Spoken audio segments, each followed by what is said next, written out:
What up, what up, what up? Welcome into another edition of Green with Envy. As always, this is your boy Weir checking in. How you doing? How you living? Joining me, my podcasting cousin from across the pond, Taylor gang. Adam Taylor's in the building. What's going on, Adam? Yo, what's good, man? What's good? You still trying out different intros for me? Still trying to figure it out, still fine-tuning. That seems like that's going to be kind of our baseline, but I'm going to get it there. So we're still going to be playing around with it a little bit, but today we actually have a special guest joining us. So as we're recording this on a Wednesday morning Central Time, and still living off the hangover of the Celtics just falling dismally flat on their face against the Washington Wizards in a game they much needed to have. But there still is a very big game that we wanted to preview coming up against the number one seeded Milwaukee Bucks. And so to help us do that, we have our Blue Wire brother in the building, Ti Windish from the Hero Step, not Gyro Step, the Hero Step, joining us here today on the podcast. What's going on, Ti? Not much. The different variations I've heard, the podcast called, I just love it at this point. My ruling is, however you say the food item where you're from, I'm fine with you saying the podcast name that way. Obviously, it's a pun, the honest connection. Yeah. Athanasis, of course, Yorgos Kalaitzakis last year. We don't have to get into that right now. But I have no preference. I say Eurostep. That's how a lot of people from Wisconsin say it. But if you have a better way of pronouncing it, I have no issue. So being from Boston originally, I feel like this happens to me. So I live in Austin, Texas now, Ti, and I've been out here for about 10 years, but I still go back to Boston pretty frequently. And I feel like for something like this, the correct pronunciation is Eurostep, right? Or the Hero Step. That's supposed to be what it actually is. But I feel like if I were to go to Boston and order this actual food item and I said that, they'd be like, dude, it's a fucking gyro. What are you talking about? It's gyro. And so I feel like every time I see the word, I get caught up. There's two parts of my brain, the correct pronunciation and the Boston pronunciation where you don't get beat up. Like those are the two, those are the two things that are kind of wrestling in my brain when I see that word. Yeah, so I'm going to say this coming from Boston being literally the closest cousin to English people as possible, we would also say gyro. Yeah. We would definitely say gyro. I go into Greek stores and order gyros all the time. I'm jealous now. Me. Now it's not that close to lunchtime, but now I'm ready for lunch after hearing you say that. They're so good, dude. I love a Euro gyro. Whatever, we can all agree they're tasty at least. So yeah, we're all just getting hungry right now talking about this. But Ti, we're happy to have you on here, man. Unfortunately, like I said, rough game for the Celtics against the Wizards, really kind of took a little bit of the steam out of this matchup. However, still a big matchup because I think, in my opinion, these are still probably the two best teams in the NBA. So right now, as we're recording, it's a 2.5 game lead for the Bucks over the Celtics. The Bucks have a game against the Pacers later on tonight, so we'll know the result of that, whether it's going to be 2 or 3 game lead by the time the Celtics and Bucks tip off on Thursday. But here's where I wanted to start. And there's a lot of different topics I think we can kind of get to in this preview here. But last year, at the end of the regular season, the Bucks passed up the final game of the year, let the Celtics basically just get their own win, and they took the 2 seed. The Bucks took the 3 seed. Some will say they were ducking the smoke of the Nets. I don't know. That's up to you to interpret how you want to look at it. But with Game 7 in the second round ending up in Boston and seemingly being for a series where home court didn't really seem to matter all that much, it did seem to play a factor in that one individual game when it really mattered. Has getting and securing home court been much more of a priority for the Bucks this season? It's definitely been more of a priority. I still and the funny thing is, I think the real benefit of one this year is to get out of the 2-3 and know you'll probably have to see, from the Bucks' perspective, right, Philly and Boston. Now, Philly has a hard schedule. The Cavs lost, so that makes it difficult. There's been a little chatter about, is Philly almost wanting to drop to 4 because they really don't want to see Boston. And I think they've played Milwaukee pretty well. I don't mind either matchup that much for the Bucks, but I think the basketball gods tend to frown upon such things, as maybe we saw with Milwaukee not going all out in that last game last season. Who knows? Who can say? But I think you look at the series last year, and there's been a lot of people who have made the point you've made, Will, of, they lose Game 7 in Boston. Would it have been a different series? I think what people overlook is they had a lead in the fourth quarter of Game 6 in Milwaukee. And I think the Bucks want the 1 seed more. They still want health more than they want the 1 seed. And I think, Chris may not play against Indiana. Ingles may not play. I think Crowder's already out with some soreness. Hoping to see him against Boston, because I think that's clearly a matchup where that switchy wing defense is super valuable, more so than Indiana, as good as Jordan Nwora has played against the Bucks since they traded him. But I think they want it more, but I think it's really about, the home court is great. They obviously want that. Being able to get that Game 7 potentially in Fiserv at any round, including the finals, is a huge deal. But I think, they may have learned from last year Celtics in round 2. You don't get to the conference finals. And I think Milwaukee does get there if they see any other team, right? And the year before that, they got through, but Brooklyn in round 2, oh my goodness, and could have been Philly in round 3 if they didn't lose to Atlanta. So I think it's as much about that pathway and seeing, the Cavs are good, the Knicks are good, whatever, the Heat are good. That's fine. The Nets are there. They're not good, but they're there. Philly and Boston are on a different level. And if you can guarantee you only play one of those, assuming Philly stays at 3, that I think is really the big deal. But I think they do want it, but I don't think it's make or break. We need Game 7 at home, especially after the championship year. They pretty rarely had home court in those series. So my biggest concern for the playoffs, as well as obviously by the time everyone's listening to today's game, is finding ways to score on you guys. I think that's been a huge development for you this year. Last year, previous years, it's kind of been let them shoot threes. We're going to take away the paint. We're going to guard the glass. This year, you're 4th in defending threes according to Cleaning the Glass, holding people to 35%. Yeah. The Celtics really, really, really struggle, and I was going to say suck, and you can implement either word you want there when their threes don't drop, right? It affects every aspect of their game. Transition defense has been an issue all year. Has that defense held up when playing against some of the best teams in the league, especially the perimeter defense? I think so. It's been off and on. I mean, unfortunately, the Bucks just have not really seen their A unit play much at all. So there's almost always been someone out. I mean, a lot of it is Chris Middleton, who is certainly more of an offensive than defensive weapon, and same with Ingles. But those are more on the other side of the ball. They've missed those guys a lot this season. But I think certainly it's really it's kind of ridiculous. Brook Lopez, I think, turns 35 on April Fool's Day. So, a mid-30s big man coming off spinal surgery last year. And I think their defense is possible because they're just trusting him. They're saying anyone can be pushed toward Brook. We're not going to send help. He's going to be able to handle down low. We're going to stay home more. And you'll see during some of these games, especially the last, I'd say 2, maybe 3 weeks. There's probably been 3 games where this has happened. Somebody comes to help Brook in the post, and he literally outwardly, overhead, is waving them back. Don't, I got this. Don't do this. Stay home. And I think it's something Bucks fans have wanted to see, going back to the Raptors series in 2019, and certainly some Celtics series as well. They were helping one pass away on Kawhi all the time. And you look at those series, Kawhi scored in that series. Kawhi scored a lot. We know it's Kawhi. He does that. It was really the shooting around Kawhi that killed the Bucks in that series. They did okay on Kawhi, given he's going to score, but it wasn't ridiculous. But his passing and the ball movement is really what did them in. So that is not a new issue. And yeah, I do think it's been great to see them kind of take it away. But I do think so much of it relies on Lopez down low. And that's why Boston, I think, is, I think they're one of the best teams as well, but also one of the hardest matchups because Al Horford, and maybe not as much this year, Grant Williams, but those bigs can space the floor more, even Muscala a bit, and make it a little harder for Lopez to dominate, which is why I'm really eager to see if he plays. Does Missoula continue to kind of almost stagger Robert Williams with Lopez to make it harder for Brook to drop? Because I do think, despite the vertical spacing threat that Time Lord gives, having Brook down low makes defense easier. Anytime the Bucks can keep Brook in the paint, their defense is much harder to stop. Although now with Crowder and Giannis as that 4-5 combo, they do have a really great switchable unit as well that can also take away those threes.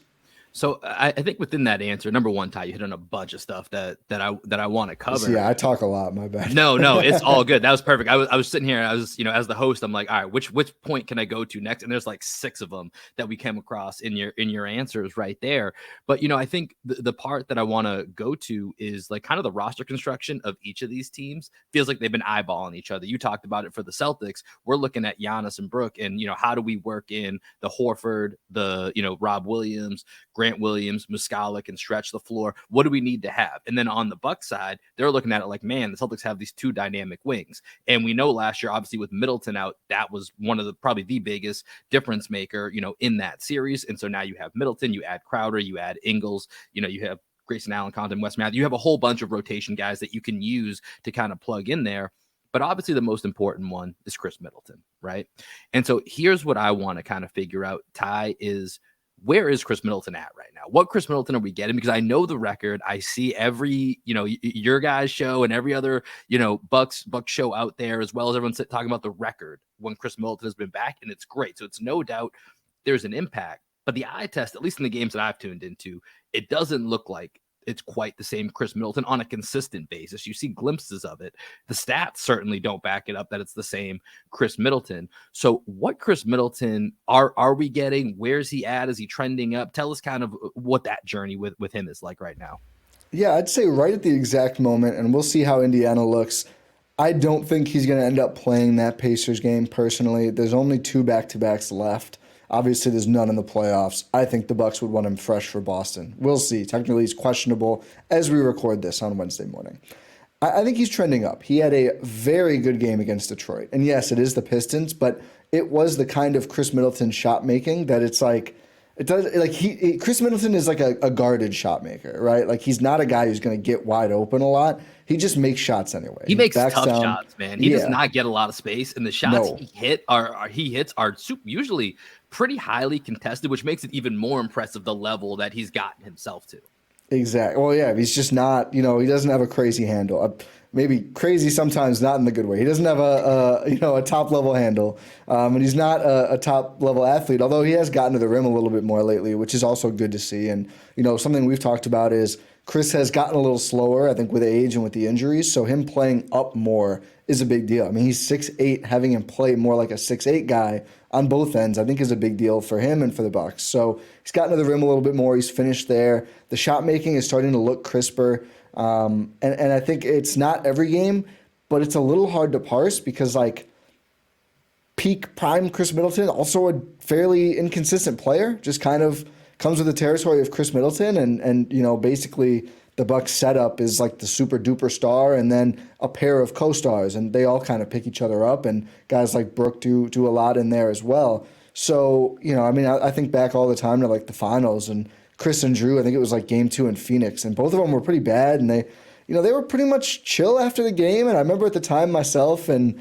a lot of Bucks fans much more so were really upset about this. And we got like 3 out of the next 4 games were Chris Middleton masterclasses. So his inconsistency can be, like, you can attribute it to he doesn't look right, or you can attribute it to this is kind of just Chris Middleton. But he has had some good moments, and I think it's been more good than bad since this second return, even though there are a couple quiet games in there. And overall, I feel pretty confident that by playoffs, he's going to be where we need. I think the Celtics game is a great test, though, to your listeners' chagrin. I mean, that's a matchup Chris has tended to really like, and a team he's played really, really well against. So I think, Bucks fans are hopeful they can see another big game from Chris against the Celtics on Thursday.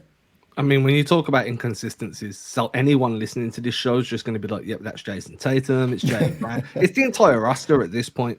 One of the things that I always kind of enjoy watching against Milwaukee is Boston usually come into a game with like a perimeter defense advantage. You got Marcus Smart there. Derek White's a really good defender. Brogdon can hold his own. But then you come up against Milwaukee and Drew Holiday's there, and it's kind of like, wow, some days Drew might be a more fierce defender than Marcus and vice versa. And Drew's, I feel like, spoken about a lot less of whenever I listen to Milwaukee podcasts or like an NBA podcast. Drew seems to be the guy that kind of slips under the radar a lot out of that three. So his whole career, I think he's been that guy. Yeah. How has this season been for you? Like, is he still a dog defensively? Is he still what is he hitting nearly 40% of his threes? So he's definitely spacing the floor for you.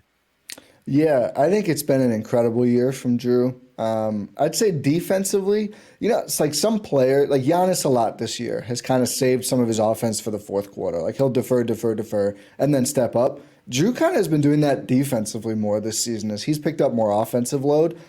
He's not like he's having bad defensive, quarters. Like Drew's not built for that. But he'll have still these incredible defensive splash plays late in games. I mean, he had some always against Devin Booker. I don't know what Devin Booker did to Drew Holiday, but he's always got something for Devin late in the game. Some incredible, I just don't see that many players, and Smart's probably one of the few who can have game-breaking plays on defense regularly, especially at the perimeter. At the rim, sure, a bunch of blocks, Jaren Jackson, Brook Lopez, those kind of got Walker Kessler this year. But Drew does it on the perimeter, still on a pretty regular basis. And I think he still should be a guy who's up there and on first team all defense, even if Brook is the Bucks DPOY candidate this year. I think offensively, though, he's stepped up and been a more consistent contributor with Chris out for so long and Ingles also missing early run. And Ingles has been kind of a revelation offensively for this Bucks team that just didn't have as many creators. But I think he stepped up more. His actual three-point percentage is down from the last 2 years, but the attempts are up. So I actually feel better about it. I think the fact that he's making more, it's kind of become a trend for Drew in Milwaukee to have all these makes in the regular season, and in the playoffs, his three-point shooting slows down. So our, hope is, we talk about Drew and his game a lot, is more attempts and maybe a little lower success rate, but just having to do it more and having to be a primary offensive option more should help him carry more of that into the playoffs when the Bucks still are going to need him on both ends in the postseason, although, of course, his defense means that his offense, it's not gravy, certainly. He is their third star, but he is such a two-way player that you can live if some games he is a little quieter offensively. But I think he's a huge reason that the Bucks were able to get that 1 seed and get through the tough first part of the season. And it was great to see him make All-Star this year after the decade-long layoff for him. Yeah, first of all, Drew is fucking awesome. Love Drew Holiday. I'm such a big Drew Holiday fan, and I think he's going to be riding that fringes of that All NBA conversation. Like I think it's just going to be too crowded, even with guys missing games. It's a tight numbers game, especially at that guard position, which is why we're on the Jaylen Brown is a forward, let's get it right campaign, which he actually is. So it shouldn't even really be that much of a campaign. We especially literally start Marcus Smart, Derek White, and then Jaylen Brown. Like if we're doing the traditional, which doesn't really exist anymore, he's in that 3 slot. So shouldn't be as much of a thing. But just talking about Drew Holiday and his impact, I think last year in that Celtics Bucks series, and that's what I think a lot of this comes back to, right? These two teams are like two heavyweight fighters kind of eyeing each other up, looking at each other roster for roster, kind of what's everybody's move.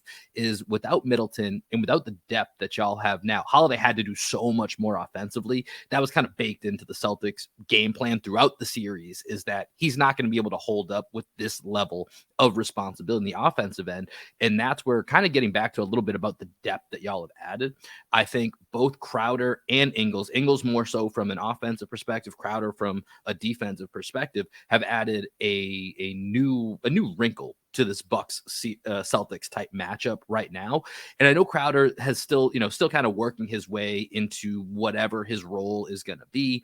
Ingles didn't come back until about midway through the season, but speak a little bit on just, what is that big difference that Celtics fans can expect now that Ingles and Crowder are in the mix, and there is this extra layer that goes deeper than just this Wes Matthews and Pat Connaughton level, that you have guys like Ingles and Crowder who, from an overall skill standpoint, are going to be at least a little tick higher than what we saw last postseason.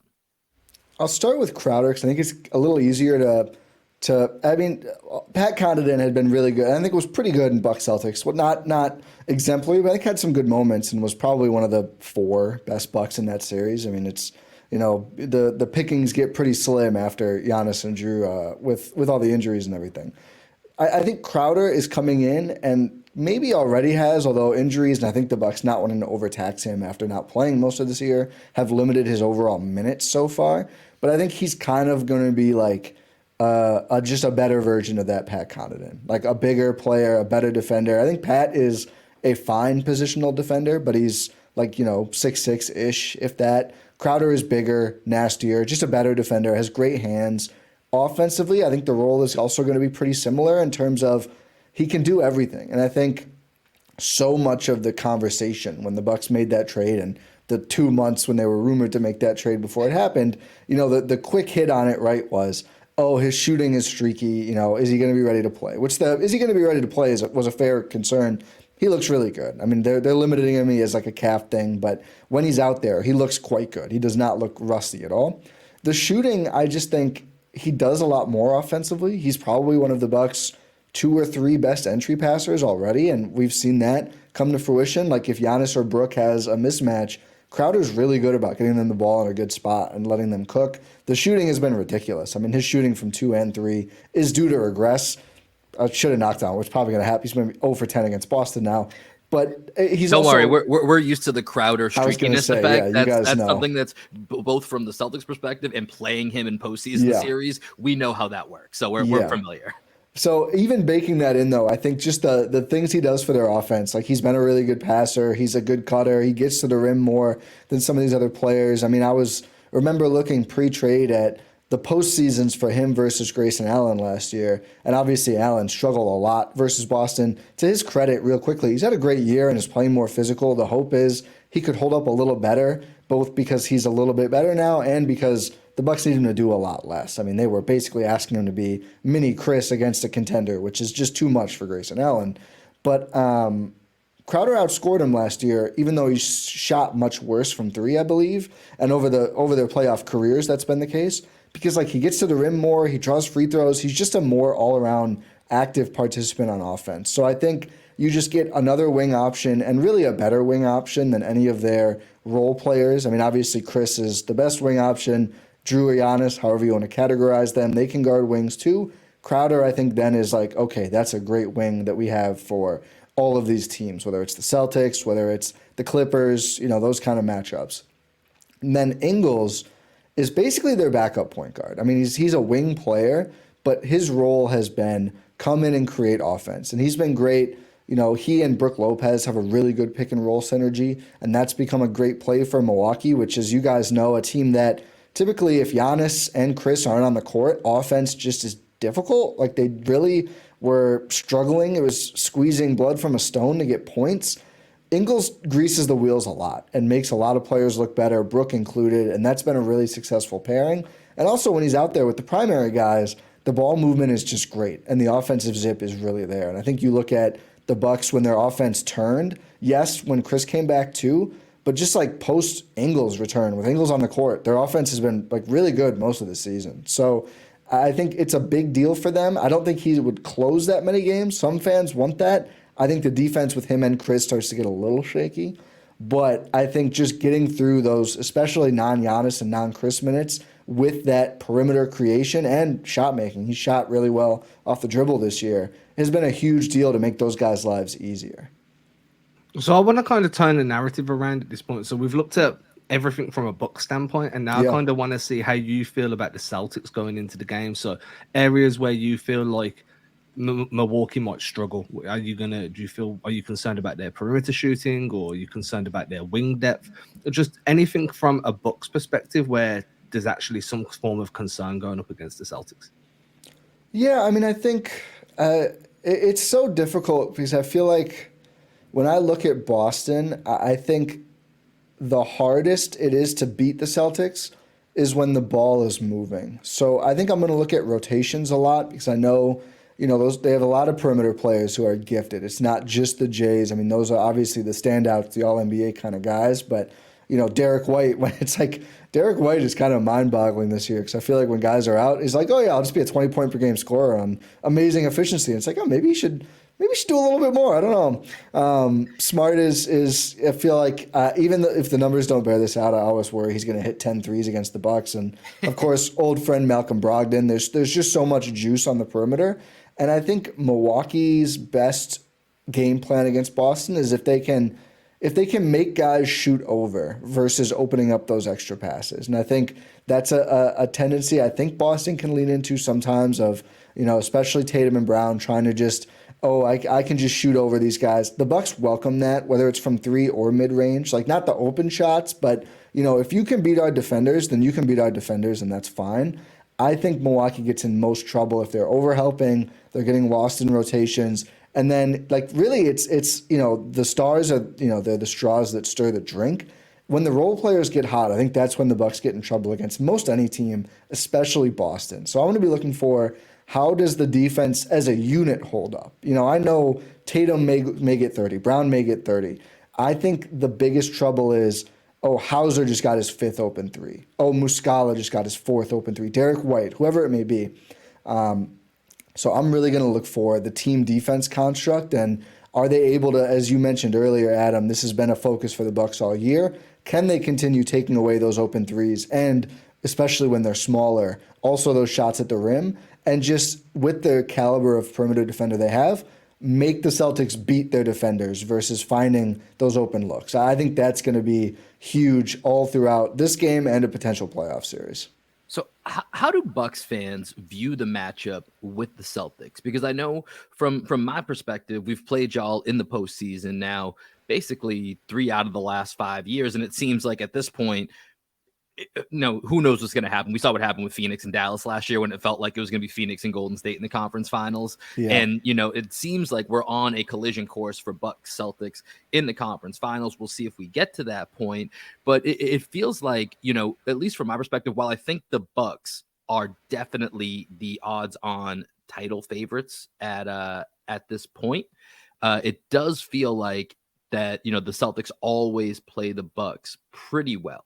So what are the Bucks feelings on that matchup? Is this a rivalry? Is this something that they look forward to? Is this a game that they embrace, or are they, man, I hope the Celtics get upset at an earlier round?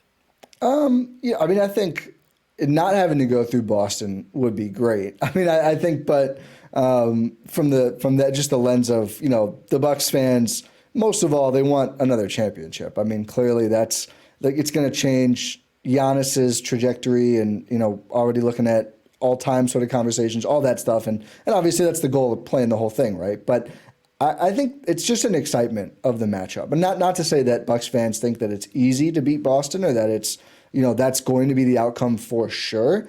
But I think this is the series they want, and I think most years there is a series that Bucks fans go, we want to see the Bucks play that team in the playoffs, like whatever it is. Bucks Warriors, people have wanted for a while, just because I think there's some clear parallels there between kind of the core and riding it out and everything. If we get to rent KD for a couple of years, that'd be great as well. Let's really have that synergy. But I think the fans feel good. I mean, they know it's going to be a very hard series, right? Like Boston is that other team people look at up there for good reason. And I think they've shown they've had success before beating the Bucks. Their B team almost beat the Bucks in one of the more ridiculous games of the year. But I definitely think there's an excitement. I think most fans, as much as they want a championship, they want that revenge opportunity, right? And being able to, all the Chris Middleton tweets that are going to fly and everything else, right? And what if and whatever else. But I think there's a real excitement of, hopefully that's the series we get. Beating Philly would be nice after Philly fans talk and can never make it far enough to see the Bucks. But I think Boston, Milwaukee, Eastern Conference Finals, to me, is going to feel like, maybe not even just for these two fan bases. I think just for like the NBA, that might be the marquee series that we get, as fun as the West whole bracket looks. So I would say excitement and just eager to prove that these two teams, hopefully, knock on wood, at full strength, eager to prove that the Bucks can win that series. I was waiting for Will. So the one thing we did last season, coming into the postseason, especially at the start of every series, and I kind of want to do it now, was we'd try and put together or figure out who we would have as the starting 5 if we amalgamated the 2 rosters, right? Ooh. So we're definitely going to do this when we inevitably face Milwaukee, because I'm just that high on Boston making it to the finals. Call it stupidity. So I'm wondering, on the spot, what would be your starting 5 if the 2 rosters were put together? That's a great question. It's a great question. I mean, it's tough. I really, the Milwaukee bias coming through, would love to throw Brook in there, just because I think that defense would be crazy. But I think you just have to go with the obvious Drew Holiday, Jaylen Brown, Jason Tatum, Chris Middleton, whatever order, Giannis, right? Like, I mean, that it's too small probably to start, but I mean, that lineup is no one's beating that team. That's a ridiculous team. That's the best five lineup, right? That's the best five. It's boring. Yeah. That's the best five, but putting Giannis at the five is not crazy. I was wondering where you were going with it first. At first, I thought we were going to go just move Jalen to the 2, have Giannis at the 4, Tatum at the 3, Giannis at the 4, and then it's, take your pick of whichever dinosaur you want out of Brook Lopez and Al Horford, and then you kind of put them in there. And I mean, that those may be are the better too. lineup, truthfully, like actual results wise. I mean, I think you can go either way. And like we said, with Middleton on the court, you also just have a crazy amount of shot making surrounding, Giannis and everything else that goes into it. So that is a super interesting question to kind of figure out. And I guess this brings us to the last question here, and then we'll get you out of here, Ty. Speaking of Giannis, somehow we've gone basically this entire podcast and we haven't really been talking about Giannis. We haven't because he's literally Thanos. He's inevitable. Yeah. We understand who he is. We understand what he's going to do. So let me pivot away from just Celtics and Bucks for a second here. It's all Jokic, Embiid, Jokic. This is Giannis just the real MVP, and everybody needs to get over it. I think so. I mean, even beyond just which I think is a little short-sighted, like just give it to the best player. We've never done that, and I get why we don't do that. I mean, if the best player and their team has an underwhelming season, then I don't think they should win MVP necessarily. But I think Giannis is the best player. I think he's gotten the Bucks to the best record. They win his games at a higher percentage than either the Sixers or Nuggets win Embiid or Jokic's games. He's still averaging, I mean, all the focus is on Embiid is, I think, leading the league in scoring, and we know what Jokic does offensively and what he's doing for the Nuggets and his own numbers as well. Giannis is still like, 30, 12, and 5.5. It's like stuff that hasn't been done since. Yeah, real down year for Giannis. Yeah, quiet year. It's true shooting, though. It is below 60, I think, still. So what does it even matter? And they may win 60 games. And I really think we did a pod this week, like, is his MVP chance dead? I don't think it all the way is, but I think he needs insane games against Boston and against Philly. And those are their next 2 games after this Indy one. Please, Bucks, don't lose that Indy game that we're all just totally skipping over already mentally. Milwaukee, please pull a Boston. Please pull a Boston. We beg of you. Well, even if they did, it all comes down to Thursday. I mean, that's with the tiebreaker at stake as well. It is really the 1 seed game. I know Boston fans, I think, are already kind of thinking it's out of reach now. Bucks fans won't be comfortable until it's officially clinched if they lose that Celtics game because there's still too much at play. But yeah, I think he should be the MVP. Obviously, I know I'm biased, but I mean, you look at what he does, how much he wrecks the league, how great the Bucks are, and of course, they have Brook and they have Drew, and it's like, yeah, great teams have great players. James Harden is a phenomenal player. The Nuggets, okay, maybe not as much. Maybe Jokic does have a great case. He's also played a lot more. But I think Giannis is great. I think he should win, especially if the Bucks do get these big wins against Philly and Boston this week to lock up the 1 seed. Yeah, it's a big week for the MVP case for Giannis. Yeah. Like you said, I think if he ends up putting just stamp of approval on both of those games and dominates, it's going to put him right back to the front of that MVP discussion. But either way, Ty, like you said, this is a big game. Really excited for Celtics Bucks coming up here on Thursday, and we appreciate you joining us here today to come break it all down. Adam, any usually this is Greg's spot here, but any final thoughts you got, Adam, before we wrap up this episode? It's a Celtics podcast, so I'm going to go with Celtics by 3. I'm going to say it comes down to a final possession. Can we get a prediction from you, Ty? This will drop Wednesday night, Thursday morning. So before the game, what do you got for us? Instead of Bucks in 6, I'll just say Bucks by 6. We'll just keep it simple. Keeping it on brand. I do appreciate. I like that. I like that here. I got Celtics by 5, so we'll see what happens here. It's going to be an exciting game, Celtics Bucks. But that's going to do it for this edition of Green with Envy. As always, appreciate you guys for joining us. Ty, appreciate y'all stopping by. Y'all are going to hear some Black Sheep Optimists from Greg Menakis' band down here in Austin, Texas, on the way out. Peace, y'all.